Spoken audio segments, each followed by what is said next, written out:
Matthew chapter 14. At that time Herod the Tetrarch heard the report concerning Jesus, and said to his servants, "This is John the Baptist. He is risen from the dead. That is why these powers work in him." For Herod had arrested John, and had bound him and put him in prison for the sake of Herodias, his brother Philip's wife. For John said to him, "It is not lawful for you to have her."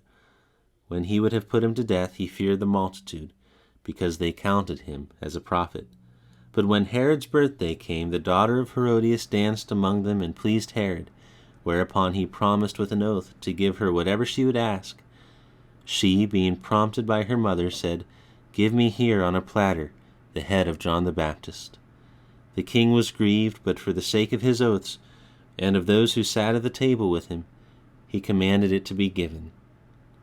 And he sent and beheaded John in the prison.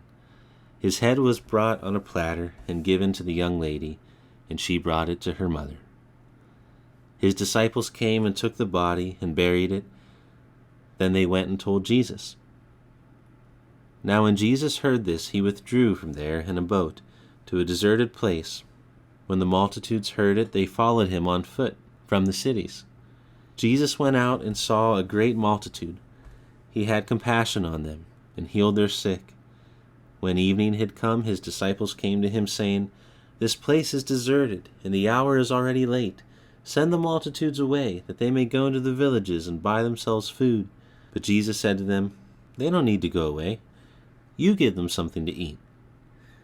They told him, "We only have here 5 loaves and 2 fish."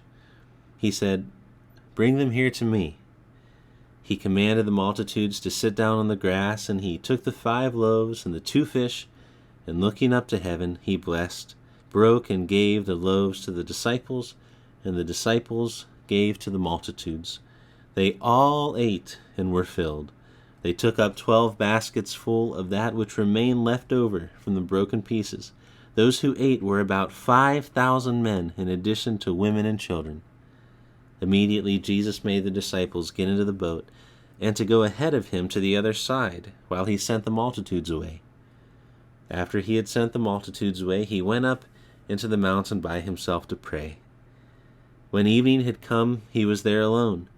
But the boat was now in the middle of the sea, distressed by the waves, for the wind was contrary. In the 4th watch of the night, Jesus came to them, walking on the sea. When the disciples saw him walking on the sea, they were troubled, saying, "It's a ghost!" And they cried out for fear. But immediately Jesus spoke to them, saying, "Cheer up, it is I. Don't be afraid." Peter answered him and said, "Lord, if it's you, command me to come to you on the waters." He said, "Come."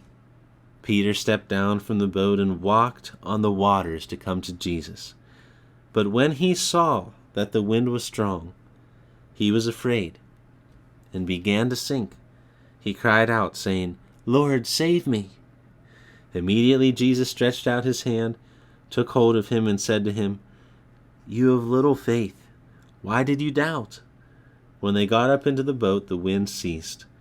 Those who were in the boat came and worshipped him, saying, "You are truly the Son of God." When they had crossed over, they came to the land of Gennesaret. When the people of that place recognized him, they sent into all the surrounding region and brought to him all who were sick, and they begged him that they might just touch the fringe of his garment. As many as touched it were made whole.